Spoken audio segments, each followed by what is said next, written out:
ஏற்கனவே அவன் எரித்து விட்டான், எரித்ததை மறுபடி எரித்து விட்டான்.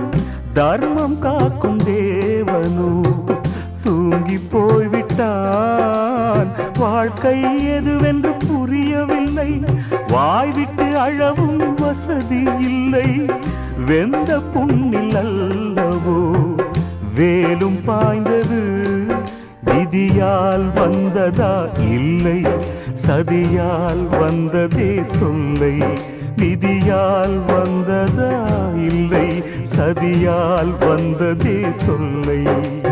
வானத்தை பார்த்தேன், பூமியை பார்த்தேன், மனுஷனை இன்னும் பார்க்கலையே. நான் பிறந்தது அழுதிடத்தானா, ஏ விதியே சரிதானா? தங்க என்னும் தங்கம் இங்கே தீ